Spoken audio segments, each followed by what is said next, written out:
ह्याच्यामध्ये सर्वात महत्त्वाचं मी आदरणीय देवेंद्र फडणवीस साहेबांचे खास करून आभार व्यक्त करेन की त्यांनी विशेष या बार्शीवरती प्रेम केलं, लक्ष दिलं आणि त्यांनी जी मला ताकद दिली, ह्या ताकदीच्या जीवावरती आज 18 पैकी 18 उमेदवार या ठिकाणी निवडून आलेले आपल्याला दिसतात। आणि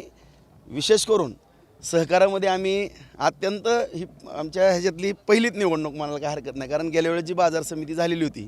ती बाजार समिती शेतकऱ्याच्या मतावर झालेली होती, परंतु सहकारातनं ही आमची अत्यंत कठीण अशी परीक्षा होती। ही मी त्याची जाणीव मला निश्चितपणे होती, परंतु सर्व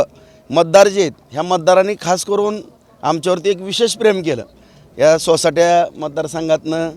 ग्रामपंचायतमधनं व्यापारी बांधवांनी सुद्धा या ठिकाणी सहकार्य करून बिनविरोध दिलं। हमाल तोलार मतदारसंघातून पण आणि सर्व या तालुक्यातली जी जनता आहे ह्या जनतेमध्ये जे एक मेसेज गेलेला होता की विधानसभेला थोड्या काही जे काही कारणं असतील ते बाबा पराभव झालेला आहे, ह्याच्यामधून राजूभाऊला आपण ताकद देणं गरजेचं आहे आणि ह्या ठिकाणी आपला जो विकास थांबल्याचं चित्र या ठिकाणी दिसतंय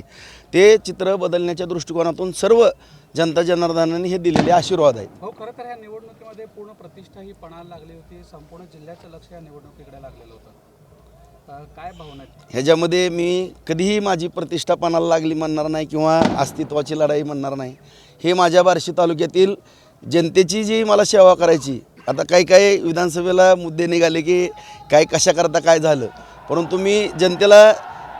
प्रत्येक वेळेस नगरपालिकेला सुद्धा शब्द दिला, बाजार समितीलाही शब्द दिला, आजही देतो उद्याही। भले एखादा कुठला अस्तित्व किंवा प्रतिष्ठेचा विषय 10 पाऊल मागे घ्यायची वेळ आली तरी चालेल, परंतु या बार्शी तालुक्याचा विकास कधी थांबणार नाही। तो विकास करण्याकरता आदरणीय देवेंद्र फडणवीस साहेब, शिंदे साहेब दादांच्या मदतीनं, आदरणीय नरेंद्र मोदी साहेबांच्या मार्गदर्शनाखाली अत्यंत चांगल्या पद्धतीने या ठिकाणी काम केलं जाईल।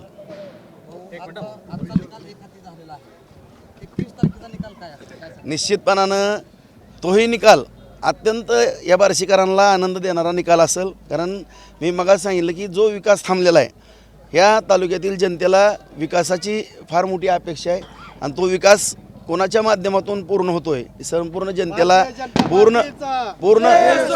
माहिती असून या ठिकाणी भारतीय जनता पार्टीच्या माध्यमातून, महायुतीच्या माध्यमातून या ठिकाणी केंद्र सरकार आहे, आदरणीय मोदी साहेबांच्या मार्गदर्शनाखाली आदरणीय देवेंद्र फडणवीस साहेब, शिंदे साहेब, दादा हे सगळेजण या ठिकाणी तिन्ही नेते या ठिकाणी चांगल्या पद्धतीचे आणि विशेष करून या ठिकाणी ह्या सगळ्या गोष्टी घडत असताना माझे सहकारी जीवाभावाचे मित्र जयभाऊ गोरे, मी थोडं थांबलो होतो, परंतु त्यांनी या ठिकाणी येऊन या बार्शी तालुक्यामध्ये जी भावना व्यक्त केली माझ्याबद्दल आणि मला एक आधार द्यायचं एका मित्राला काम केलं, त्या माझ्या जयभाऊचं मी विशेष करून या ठिकाणी आभार व्यक्त करतो।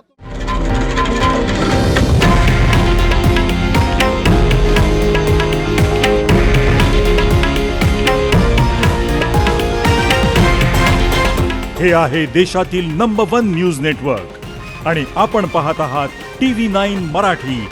एकमेव।